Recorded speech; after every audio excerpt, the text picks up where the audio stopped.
Bien alors, troisième et dernière vidéo sur ce jeu de voiture, je vais commencer par lui rajouter un signal de départ. C'est-à-dire je vais dessiner un feu tricolore qui va nous permettre d'indiquer quand est-ce que la voiture peut démarrer. Donc comme pour le reste, je vais le dessiner.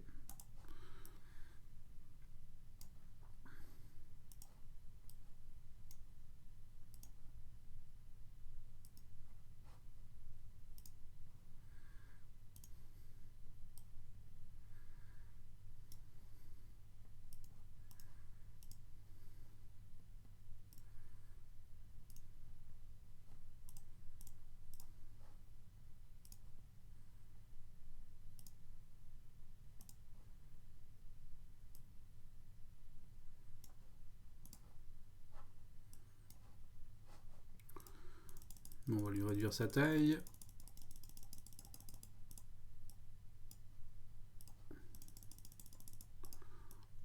Voilà, c'est pas mal. Lui faire 3 costumes, et dans chacun de ces costumes, je vais changer une couleur. Enfin, je vais indiquer une couleur. Couleur rouge, couleur orange et couleur verte.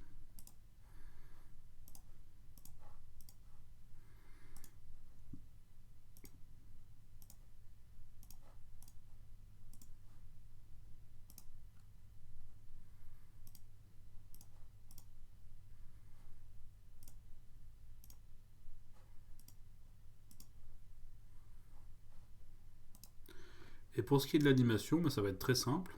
Quand espace est pressé, je commence par le costume avec la lumière rouge. Donc c'est le costume 1.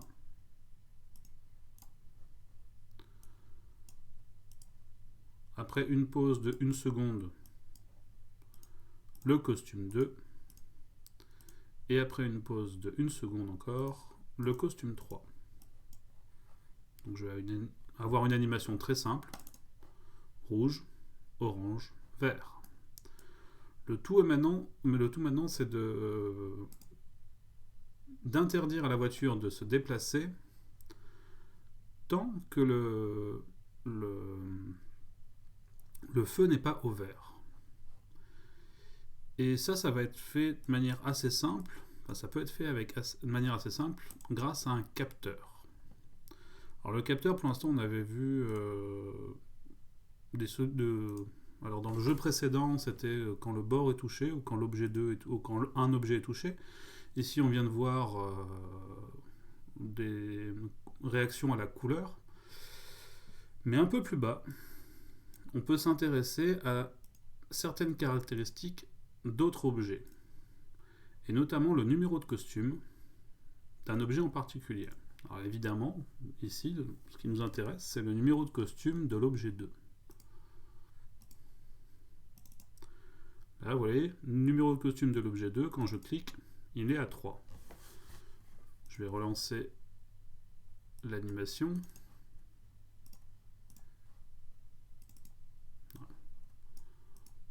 Ça va être plus simple si je le mets ici. C'est-à-dire que quand il est rouge, 1, quand il est orange, 2, et quand il est vert, 3.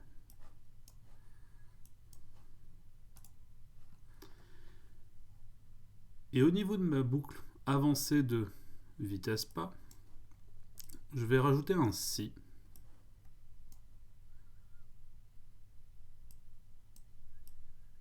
Qui va conditionner, c'est-à-dire qu'il va mettre une condition au fait d'avancer. Je n'autoriserai d'avancer uniquement si le costume de l'objet 2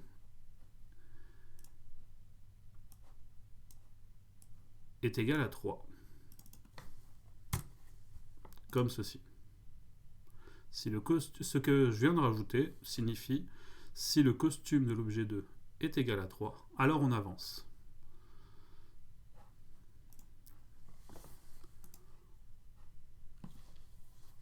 Mise en pratique.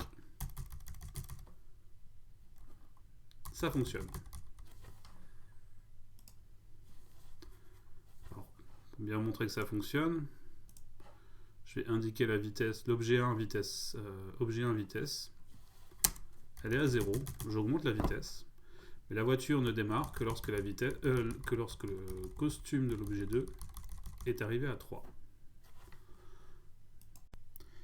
Et maintenant que notre programme est terminé pour un véhicule, je vais tout simplement pouvoir cliquer droit et dupliquer l'objet 1 pour obtenir une deuxième voiture, qui pour l'instant s'appelle objet 3. Enfin, qui s'appelle objet 3. Bon, si c'était aussi simple, bon, j'en parlerai même pas.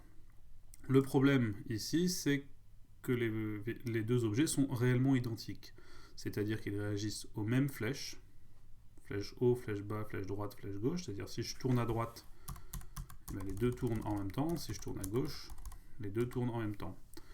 Il en est de même pour avancer, il en est de même pour les variables. Alors le bon côté, c'est que les objets ont chacun leur variable, parce que si vous vous souvenez de la première vidéo, lorsque j'ai cliqué sur nouvelle variable, j'ai indiqué seulement pour cet objet. Si je ne l'avais pas fait, j'aurais mis pour tous les objets. Donc là, je vais par exemple mettre variable.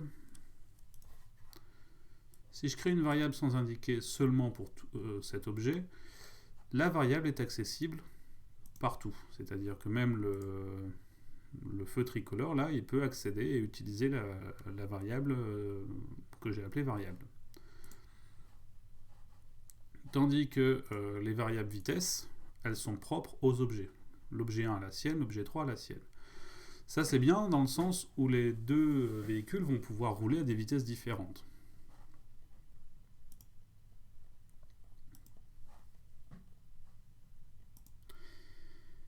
Mais encore faut-il que pour rouler des vitesses différentes, il faille des commandes différentes pour les deux objets. Là, si j'appuie sur flèche haut ou flèche bas, les deux variables vitesse se modifient de la même manière. Pour résoudre le problème, on choisit l'un des deux objets, objet 1, objet 2, objet 1 ou objet 3, et on lui modifie ses commandes. Moi, ce que j'aime utiliser pour le deuxième joueur, c'est des touches de clavier, des lettres. De toute façon, on n'a pas énormément de choix, mais les lettres que je vais utiliser sont Z pour aller en haut. Flèche bas, je le remplace par S, puisque c'est la lettre qui est en dessous du Z sur les claviers. À gauche du S, il y a la lettre Q, et à droite, la lettre D. J'ai donc maintenant un autre couple, une autre série de lettres qui me permet de touches qui me permet de modifier séparément le deuxième véhicule. Alors pour bien le différencier, l'idéal c'est encore aussi de le repeindre. Donc là, une voiture rouge, deux voitures rouges, pas évident à s'y repérer. Voilà, donc ça c'est réglé. Et la dernière chose à régler, c'est le point de départ. C'est-à-dire que les deux véhicules là, actuellement, si je regarde quand espace est pressé, la commande qui les suit, la première commande qui les exécute, est la même. Aller à X moins 161, Y moins 90. Moi, ce qui m'intéresserait, c'est que la voiture jaune démarre en dessous. Donc, quand à Y égale moins 120. Il me suffit de recopier moins 120 ici, et le problème est résolu. Et donc, j'ai d'un côté un véhicule rouge que je peux commander avec les flèches directrices, et de l'autre, la voiture jaune que je commande avec les touches du clavier, les 4 lettres que j'ai utilisées.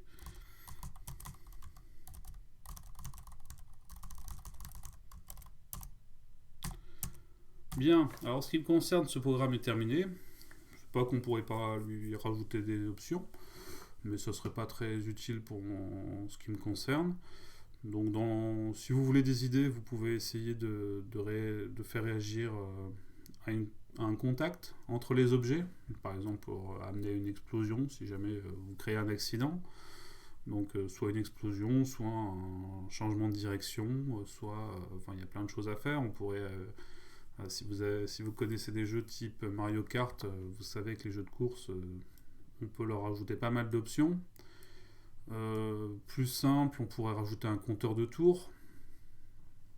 Enfin, plus simple. Dans l'idée, ce serait plus simple. En pratique, en programmation, ça serait quand même un petit peu délicat.